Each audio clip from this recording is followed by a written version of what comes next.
Hey everyone, welcome to another episode of Game Informer's Test Chamber. I'm Andrew Reiner, the guy who lost in the replay showdown in the finals in embarrassing fashion, and I have two other losers with me, Juba. Hey.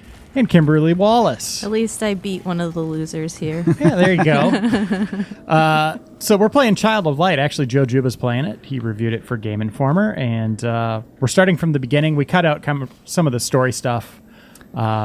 We'll leave it a mystery. Spoilerific. Yeah, there's a lot of stuff that happens in the opening moments. I mean, I don't know if you can call it spoilery if it happens like in the opening cutscene, but at the same time... Hey, there's some big story beats there that we Yeah. would have ruined. Yeah. And we would have said really stupid stuff. I over. almost cried, so...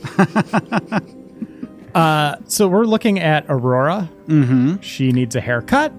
So Aurora is a young princess who's sort of in this fantasy world called Lamuria. I'm not totally sure how to pronounce it. Sounds good. It's That's beautiful. a pretty tree. But yeah, so she's on this quest to get back to her homeland, which is this sort of like alternate version of Austria. And she wants to get back there because her dad is sort of in danger over there, and she wants to get back to him. And along the way, she meets up with this little guy who, one of the things you'll notice about this game is that they really like talking in rhymes. That's cool. It's a unique touch. You don't see that very often, right? Yeah, it's cool at first. Well, how long is the game? It's about 10 to 12 hours, I'd say. Okay, so 12 hours on, of rhyming then. Yeah, depending on how thorough. Well, That's a lot for rhyming. and part of it is, as the game goes on, personally, I got the sense that instead of sort of using the dialogue to build up the characters in the world in a way that was meaningful, it just felt sometimes more concerned with making sure that everything rhymes. And that, for me, that bugged me. But, it certainly doesn't kill the fun of the game or how gorgeous it is. I mean, look at this. Yeah. But I look at it and I'm just like, I want to play this now. yeah. Whoa. Treant. Yeah, Or is cool. it a troll? Whoa. Don't spoil it, Joe. Okay. It's ambiguous right now. Okay, so this little guy that I've got with me is named Igniculus, and he's just a little like floaty sprite guy that Does he help you? yeah, well, I mean, he can light up areas, he can collect treasures and other stuff in the environment. He's a good guy to have around. He's also important when it comes to battle, and we will get to battle. God Joe. dang it. Wow. Sorry. That's like the most basic action. You're failing tutorial. I'm really Does not. he become your friend, Joe? He's already my friend. I mean, they develop a relationship throughout. Oh, come on. It's just a little light. I can already tell this game is going to be a heartbreaker. I just know it. Well, I'm not going to say anything about that. I don't want to ruin it for anyone. And this right here, looking at these orbs, it's running on the same engine as Rayman, right? Yeah, it's the Ubi Art framework. Yep. So these are little things that Lums. Yeah, little things you can collect that restore your hit points and your magic points as it goes on. That's one of the things that's cool about the game. Actually, is that it's pretty forgiving in that sense. Like between battles, you have these little things you can go and collect that restore your stuff, and it's not necessarily. I mean, well, we'll see. I mean, it is a role-playing game, but it's not necessarily an unforgiving one. So Yeah, right now it just seems like it's a platformer or, just a side-scrolling adventure. yeah, it definitely starts that way. We should get to where it opens up a little bit more into the the RPG elements. So we got a little puzzle here. Yeah. And is there, from what I remember, there's like co-op in this as well, right? Well, that's where this little floaty guy comes into play. Is that it's co-op in the sense that a second player can control Igniculus. So it's like Mario Galaxy. Yeah. Oh, So okay, yeah. so it's like that, and actually, what's sort of tying into the storybook vibe of the whole thing is like, it's actually, I think, would be pretty good if you have if you have a kid who's interested in gaming, because like Igniculus can do important things, but except in rare circumstances, his contributions aren't critical. So, and it's not like he can be damaged by the enemies or anything like that. So it's a good role for a younger player to take. What if this game's crushing? I mean, Kim's already saying she's going to be bawling her eyes out. Right? Going to give kids like nightmares? Yeah. Okay, so we've got probably what is a familiar turn-based framework. We've got that bar down at the bottom. So active time. Yep. So that determines when you're able to act.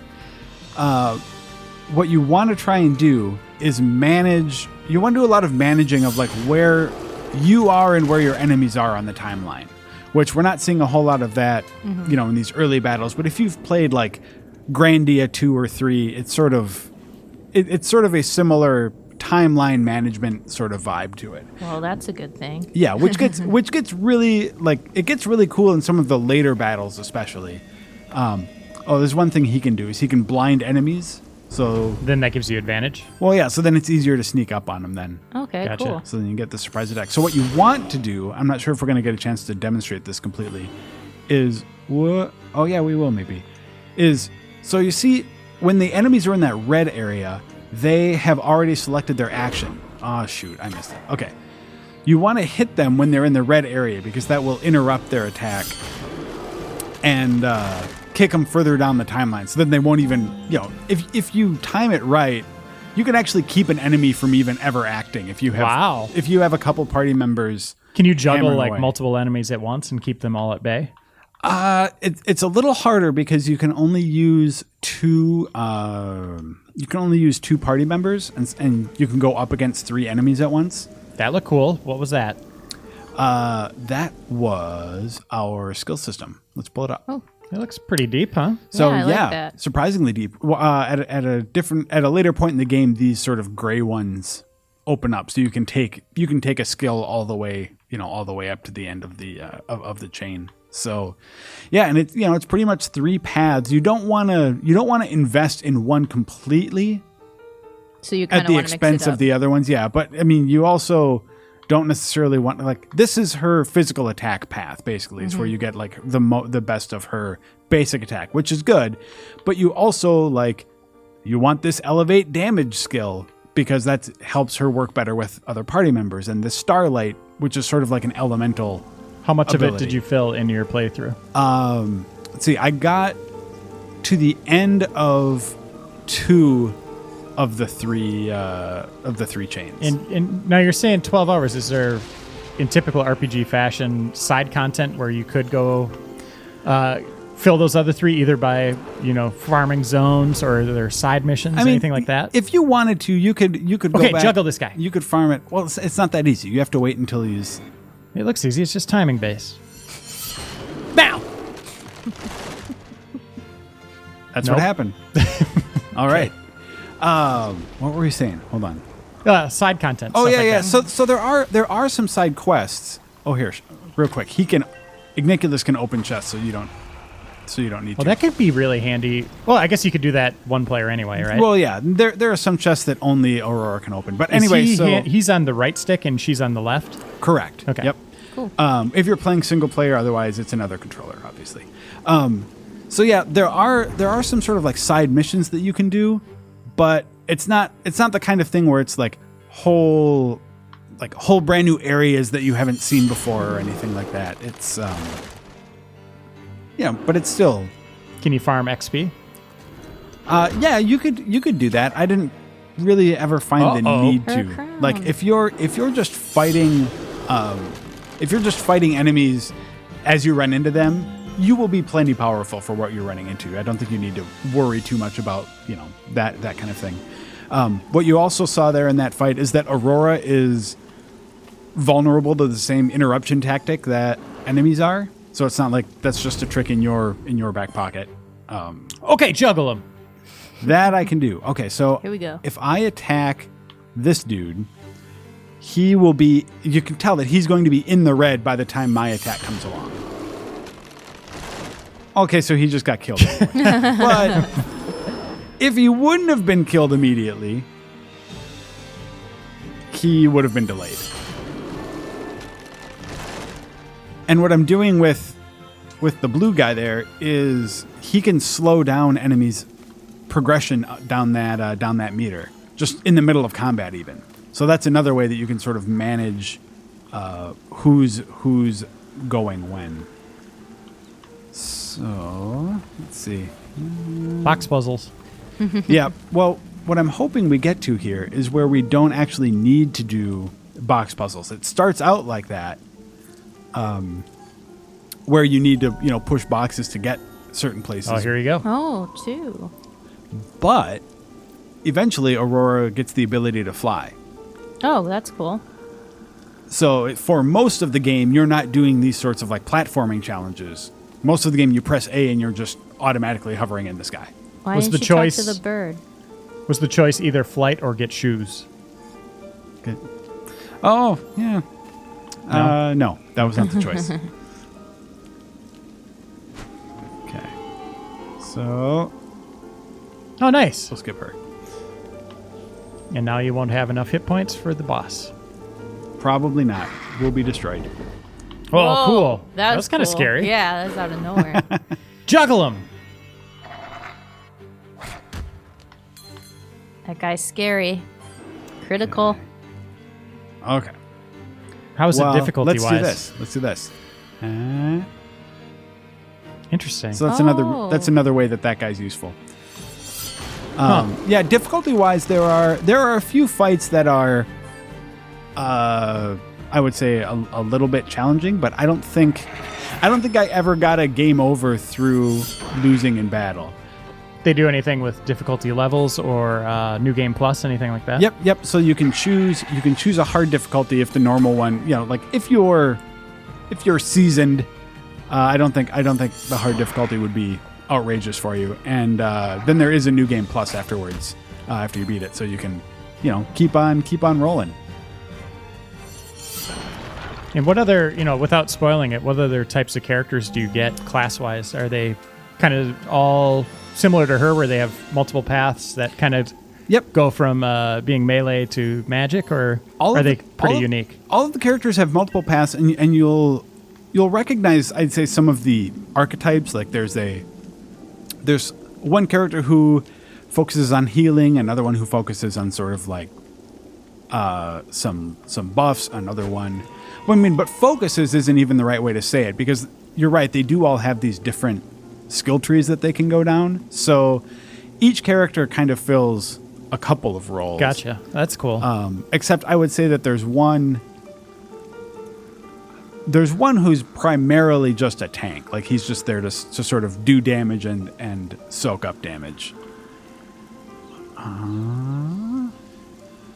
So we got a puzzle here. Yep, another little box puzzle.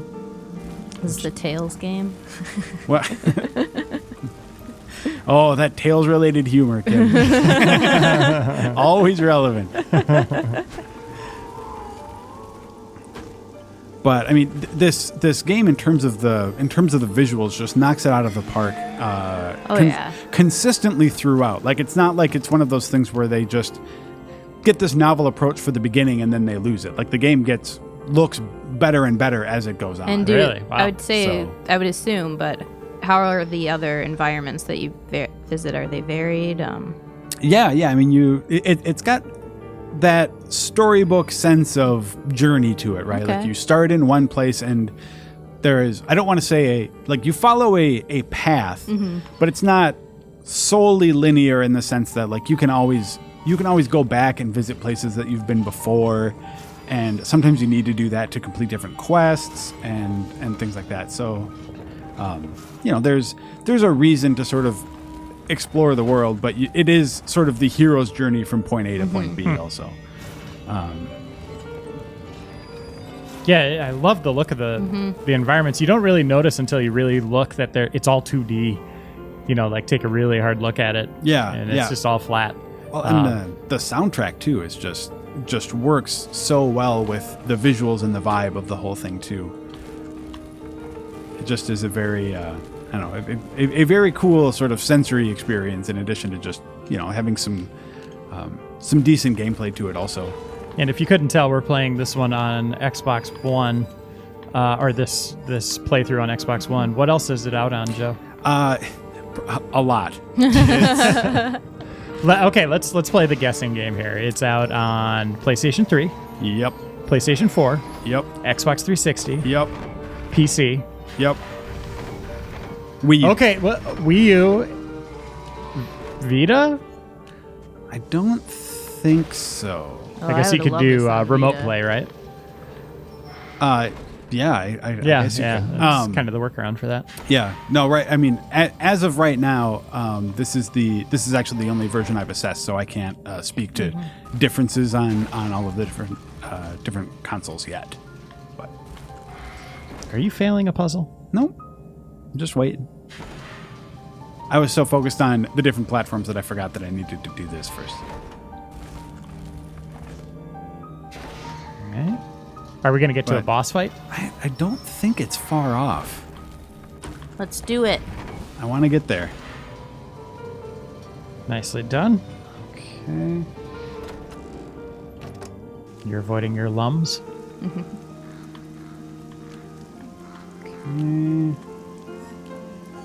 And how about the narrative, Joe? Obviously, people didn't get to see the beginning, but it seemed like a lot happens in that intro, and it's fairly interesting. Yeah, I mean, for me, like I'd said before, I think it's an interesting world, but I don't think the story really has a chance to take off in the way that, like, you know, a massive 40-hour RPG can really dive into character development and stuff. With that being said, it is a I mean, it does go for that sort of fairy tale vibe, so it's not like it's dealing with a lot of complex or unexpected themes. It's sort of a coming of age story for this this young girl. So anyway, There's nothing wrong with that. okay, so now we're gonna I do like this. I think we're almost to this boss. Just need to Have that little guy turn the crank. whoops. Yeah, he doesn't turn the crank. I have to do it. That one. There we go. Okay, and there are a few little puzzle moments like this, but it's not a super puzzle heavy game. It's a lot more about like the exploration and the combat. And I really enjoy that combat system too, for the most part. I wish that I do wish that you could use more than 2 characters, which we're not really seeing the full force of here. But you know, like, I think I feel like sometimes there are strategic options that you don't get to use because you're juggling characters too much and not really sort of building up a strategy. You know, like the whole. No. Okay. Look what you did. All right. Is this the fight before the boss? Or is this the boss? I think this is the boss. It seemed like you were freeing the stained glass window lady. Okay, so that guy. Let's slow him down.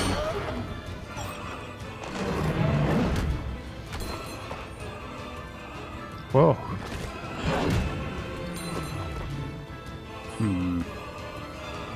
Okay. Which one did I attack before? Oh, this guy's going to be faster. Shoot. So do you use that little guy to select the enemies too? No, that was the mistake I just made. Is I thought that when I moved it over, it changed, but it doesn't. You have to use the stick for it. Okay. There we go. So that'll interrupt him. Let's slow this guy down. Oh. All right. So All right, at least you're healing a bit. heal up a bit, and then you can collect those little things from the floaty flowers. Get your health back. Yeah. Is there a traditional way to heal, or is it just him? There are healing spells that you can get. Okay. So yeah, there is a party member that helps out with that. But again, that's part of the problem, is that you need to, like, if you want to use that heal spell, you have to swap that party member in rather than, you know, like, have that party member be part of a larger sort of like three-pronged strategy or something. But whatever. like I mean, it's still fun. It's still an enjoyable combat system that, feels like it takes enough of like old school inspiration to be familiar, but at the same time has enough sort of like cool ideas to it to make it feel, I don't know, like something new too. Okay. Oh, I should really be slowing him down. Oh boy, Uh-oh. 7 hit points left. Joe's Let's being see. reckless. There we go.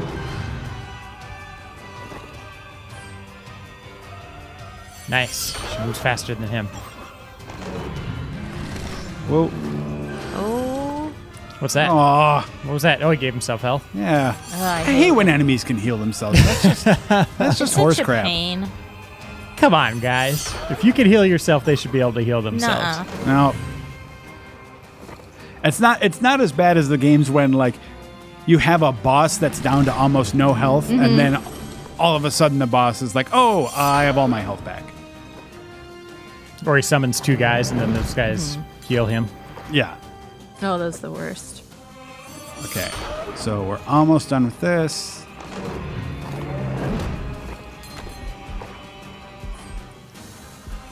He really doesn't care that you're a princess. He's gonna There. throw stuff at you.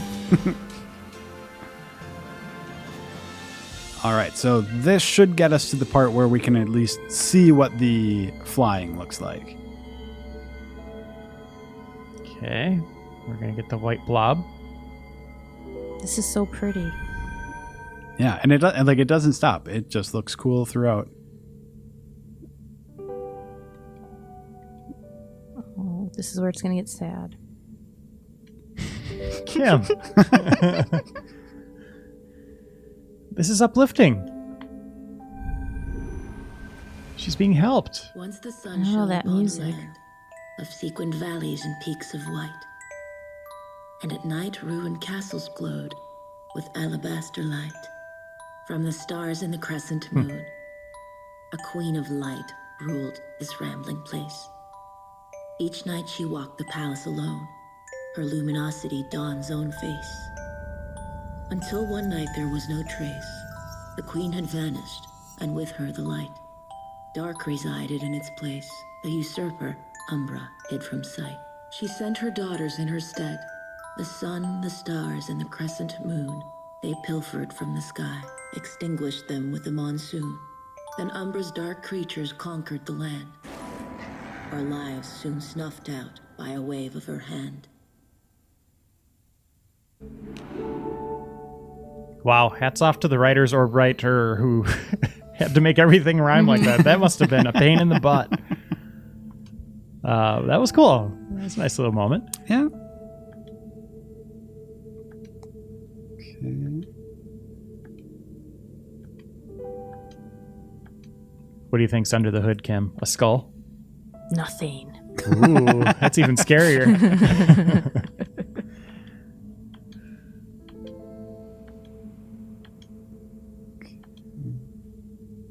All right. She's sad. Use as many basic words as possible. Yeah.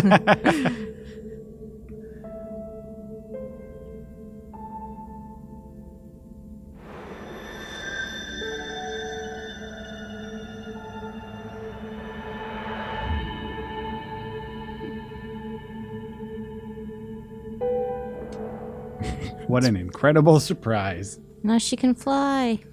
Little fairy wings. Cool. Nice. And how does that change the game, Joe? It pretty much just opens up. No more box puzzles. Yeah, no more box puzzles. It opens up the world to just more exploration. It gives the world more like verticality and dimension, which is cool. But what do they add new challenges? Like, are there traversal obstacles, stuff like that, or is it just pretty much just soaring around searching? That's one of the things that's cool about it. I think is it just sort of they give you a taste of what it's like to explore the world on foot, and then they just sort of give you the freedom to, I mean, like later areas do have, like there are still doors that you need to get through and stuff like that. But for the most part, you can sort of go where you want to go. What was that purple thing? Oh, just hidden items? Yep. So it definitely gives you a sense of like how fortunate you are now to have this sort of flight because to snuff out Aurora's spark. because you had to get here without it, and then it just feels good to like not have to mess with it anymore. It looks like you have a dash. Yep. Okay. A for dash. Well, we don't want to show too much of the game and spoil too much of it, but it looks very cool. Tell us a little bit about your review and your critique of it. I mean, I've pretty much hit on all the points that, as we've been playing here. But yeah, for me, I really love the visual style, love the soundtrack, and how all those sort of meld together. I like the combat system, but I do wish the rhyming got on my nerves. Not only just because it rhymes, but because like I feel like it takes the place of maybe some more significant story development that could have happened. And then, here's our first party member. Oh, And he looks cool. and then the other thing is the two parties, or the two character battle system just doesn't give you a chance to dig into all of the character abilities that you unlock in a way that's really satisfying for me. But Okay. it doesn't mean that this is all flash with no substance. It's still like the battle system that's there as it exists is still fun. Messing around with that timeline is cool. It's just a cool twist on a traditional system, I think. Gotcha. So yeah, I enjoyed it. I had a good time. And people shouldn't look for it today. It's not out today as of the posting of this on Monday. It comes out on Wednesday. Correct. So, Yep. if you like what you saw here, in a couple days, turn on your system and see if it's available. Thanks, Joe, and thanks, Kim, for showing us this. And we'll see you next time on Test Chamber.